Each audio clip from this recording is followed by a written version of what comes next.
है कि ये वही प्रोविंस है जहां पर रोहिंग्या मुस्लिम रहा करते थे।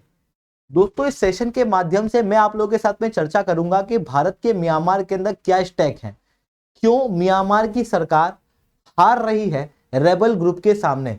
इन सारी चीजों के ऊपर चर्चा की जाएगी। बट उसके पहले आप लोग मेरे साथ में SRC10 टेलीग्राम ग्रुप के ऊपर जुड़ सकते हो। मेरे क्लास की अपडेट, PPT, PDF सब कुछ आपको वहां मिल जाता है। UPSC CSE की तैयारी करना ना, इंडिया के टॉप एजुकेटर से पढ़ना है, तो अनअकैडमी ने ऑफलाइन क्लासेस आप लोगों के लिए खोल दी है दिल्ली के करोल बाग और मुखर्जी नगर के अंदर, प्रयागराज के सिविल लाइंस के अंदर, जहां पर इंडिया के टॉप एजुकेटर आप लोगों को ऑफलाइन क्लासेस के अंदर प्रीलिम्स, मेंस, इंटरव्यू सबकी तैयारी कराएंगे। आप लोगों को टेस्ट सीरीज दी जाएगी, सारे बेनिफिट आप लोगों के लिए अवेलेबल कराए जाएंगे। आप बिल्कुल से इन कोर्सेज के अंदर जुड़ सकते हो। अगर आप 2024 के बच्चे हो तो प्रीलिम्स का क्रैश कोर्स और सीसेट का क्रैश कोर्स आपके लिए। अगर आप 2025 के बच्चे हो तो फाउंडेशनल कोर्स आप लोगों के लिए अवेलेबल है।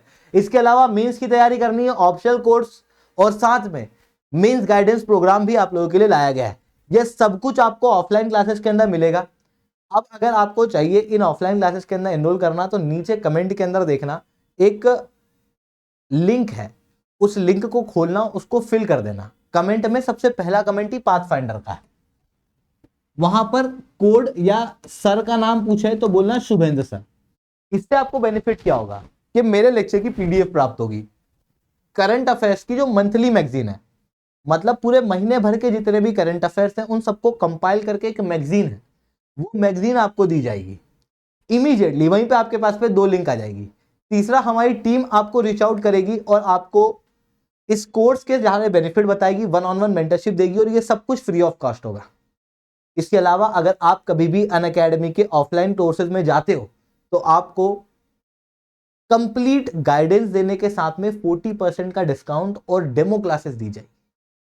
ये सब कुछ तब मिलेगा जब नीचे वो फॉर्म आप भरोगे, तो उस फॉर्म को जरूर से भर देना। इसके अलावा दोस्तों, गंगा सागर मेला जो कि कुंभ मेले के बाद में दूसरा सबसे बड़ा मेला है, ये कौन से राज्य में होता है? मिजोरम, वेस्ट बंगाल, गोवा, कर्नाटक। सही जवाब आप नीचे कमेंट के अंदर दोगे। जो सही जवाब देगा ना उसके कमेंट के ऊपर मैं हार्ट पिन करूंगा, ठीक है। चलिए दोस्तों, समझने का प्रयास करते हैं हुआ क्या। पिछली बार फरवरी के महीने में कहानी कुछ ऐसी घटी कि म्यांमार के अंदर डेमोक्रेटिकली इलेक्टेड सरकार बनती है आंग सू की, और जब वो शपथ लेने जा रही थी ठीक उसी समय मिलिट्री गवर्नमेंट कैपिटल में एंटर करती है और उसके बाद मिलिट्री कू होता है म्यांमार में। ये तो एक घटना है, इसके पीछे की एक बहुत बड़ी कहानी भी है। 2008 के पहले म्यांमार के अंदर मिलिट्री की ही सरकार थी। लोगों ने उस सरकार के खिलाफ काफी प्रोटेस्ट किया और मांग की डेमोक्रेसी की। बड़ी मुश्किल से लड़ झगड़ने के बाद में लोगों को बड़ी मुश्किल से लोकतंत्र मिला था म्यांमार में। लोगों के हाथ से वो लोकतंत्र चला गया 2021 में। और जब वो लोकतंत्र गया तो ऑब्वियसली अलग अलग गुट के लोग विरोध में खड़े हो गए। जब वो लोग विरोध में खड़े हुए तो उन्होंने हथियार उठाए, उनको फोर्सफुली दबाया गया मिलिट्री गवर्नमेंट द्वारा। जब फोर्सफुली दबाया गया ना तो उसके बाद में उन्होंने अपनी खुद की आर्मी बना दी, रेबल आर्मीज। अलग अलग कम्युनिटी की अपनी एक अलग आर्मी है जिन्होंने म्यांमार की सरकार के खिलाफ प्रोटेस्ट करना शुरू किया वॉयलेंट रूप से, और उन्होंने भी इनके ऊपर अटैक करना शुरू किया, बम वगैरह मारे, बहुत विस्फोट वगैरह हुआ, जिसके बाद म्यांमार के ऊपर ह्यूमन राइट के इश्यूज आने लगे। ऐसी कंडीशन में म्यांमार को 2 तरफ से आइसोलेट किया गया, इकोनॉमिक रूप से और दूसरा डिप्लोमेटिक रूप से। कैसे समझना, सबसे पहले यूरोपियन यूनियन और यूनाइटेड स्टेट जो कि डेमोक्रेटिक के बहुत बड़े प्रवक्ता हैं पूरी दुनिया में, ये चाहते हैं पूरे विश्व जो है वो लोकतंत्र हो, डेमोक्रेसी हो। इन्होंने ही डेमोक्रेसी को बहुत ज्यादा प्रचलित करने का प्रयास किया। जब डेमोक्रेसी हट के मिलिट्री रूल आया, इन्होंने म्यांमार के ऊपर सैंक्शन लगाया। दूसरी तरफ एशियन ग्रुप जानते हो, अपने आप में बहुत स्ट्रॉन्ग ग्रुप है। साउथ ईस्ट एशियन कंट्री जो है वो यहां पर मिलती हैं, आपस में बहुत अच्छा कोऑर्डिनेट करते हैं ये लोग। म्यांमार के अंदर जब ह्यूमैनिटेरियन इश्यूज आ रहे थे, सरकार जो है वो अपने ही नागरिकों को मार रही थी, ऐसी कंडीशन में एशियान के बाकी देशों ने म्यांमार को कहा कि शांति की तरफ आगे बढ़ो। उसके लिए इन्होंने कुछ 5 पॉइंट के एजेंडा भी दिए। हालांकि म्यांमार गवर्नमेंट ने उसे कभी फॉलो किया नहीं। जब म्यांमार गवर्नमेंट ने उसे फॉलो किया नहीं तो एशियन ग्रुप की जब समिट हुई तो म्यांमार को नहीं बुलाया गया। इस तरीके से म्यांमार को डिप्लोमेटिकली और इकोनॉमिकली आइसोलेट कर दिया। मतलब म्यांमार की गवर्नमेंट को एक तो सपोर्ट किसी ने नहीं किया, ना फाइनेंशियल रूप से, ना पॉलिटिकल रूप से, रेबल ग्रुप को सपोर्ट मिल रहा था। वहीं अगर मैं बात करूं भारत का यहां पर क्या स्टैंड था, तो देखो भारत एकदम पतली किनार पे था। भारत ना इधर जा रहा था ना उधर जा रहा था, एक पतली डोर पे अपनी डिप्लोमेसी को म्यांमार के लिए तैयार किया था। क्योंकि अगर म्यांमार के अंदर अभी जो सरकार है उसके बहुत विरोध में बोलेंगे तो समस्या ये होगी कि भारत के कई सारे स्टेक्स म्यांमार के अंदर लगे हैं। भारत ने इंफ्रास्ट्रक्चर को डेवलप किया है, क्योंकि भारत ने 1.736 बिलियन डॉलर का इन्वेस्टमेंट अप्रैल 2000 से मार्च 2023 के बीच में किया। इस बीच में भारत नॉर्थ ईस्ट के डेवलपमेंट के लिए कई सारे म्यांमार के साथ प्रोजेक्ट बनाता है, जैसे Kaladan multi modal transit transport project जो कि एजावल से सितवे तक जाता है। वहीं India Myanmar Thailand trilateral corridor यही म्यांमार से आता है। इवन भारतीय एयरटेल के साथ में ज्वाइंट वेंचर क्रिएट की गई है म्यांमार की भी एक टेलीकॉम कंपनी के साथ में, और इनका जो हेडक्वार्टर है वो म्यांमार में। इतना ही नहीं, कई सारी भारतीय कंपनी जैसे टाटा मोटर्स, महिंद्रा एंड महिंद्रा वहां पर ऑटोमोबाइल इंडस्ट्री की सेटअप चलाती हैं, मैन्युफैक्चरिंग करती हैं। ओएनजीसी विदेश, गेल इंडिया, इन सब ने ऑयल एक्सप्लोरेशन म्यांमार के अंदर शुरू कर दिए हैं। ऐसी कंडीशन में म्यांमार के अंदर हमारा काफी सारा इन्वेस्टमेंट है।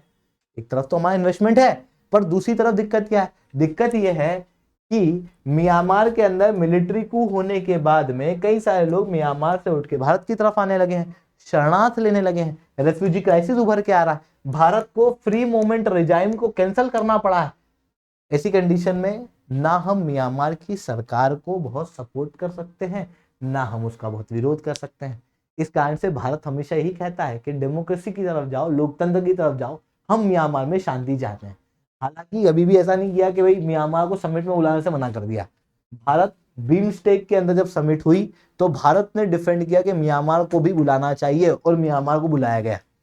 तो ये चीज हम लोगों को भारत के स्टैंड के रूप में देखने को मिलती है। पर आप ये बात तो समझ गए कि ठीक है, भारत सपोर्ट नहीं करता, विरोध भी नहीं करता, पर ऐसा तो है नहीं कि म्यांमार की सरकार को हथियार दे रहा है। अब म्यांमार की आप सरकार जो जुंता गवर्नमेंट है उसकी कंडीशन समझो कि जुंता गवर्नमेंट काफी समय से युद्ध लड़ रही है इनके खिलाफ, मतलब अटैक वटैक कर रही है, पर उनके सोल्जर ना खुश है। क्यों? चाहे तो मिलिट्री गवर्नमेंट है, सोल्जर तो खुश होना चाहिए। सारे सोल्जर का रूल थोड़ी है, केवल टॉप कमांडर्स का रूल है। वही टॉप कमांडर पूरी पावर में बैठे हुए हैं। नीचे जो सोल्जर हैं वो कहाँ से आते हैं? वो यही ट्राइबल लोगों से, यही गरीब वर्ग से, या फिर जिसके माता पिता हैं, नागरिक हैं नॉर्मल, उन्हीं के बच्चे सोल्जर बनते हैं ना। अब जब म्यांमार गवर्नमेंट सिटीजन पे अटैक कर रही है तो वो सिटीजन आर्मी के सोल्जर्स के भाई बंधु, माता पिता, रिश्तेदार, ये लोग हैं। ऐसी कंडीशन में सोल्जर भी नहीं चाहते कि मिलिट्री गवर्नमेंट चले, इस तरीके का ऑपरेसिव रूल चले। ऐसी कंडीशन में एक तरफ तो सोल्जर सपोर्ट नहीं कर रहे, इंटरनेशनल लेवल से कोई सपोर्ट नहीं आ रहा, जिसके बाद में कई सारे सोल्जर जो हैं वो म्यांमार के अंदर रेबल ग्रुप के सामने सरेंडर कर दे रहे हैं।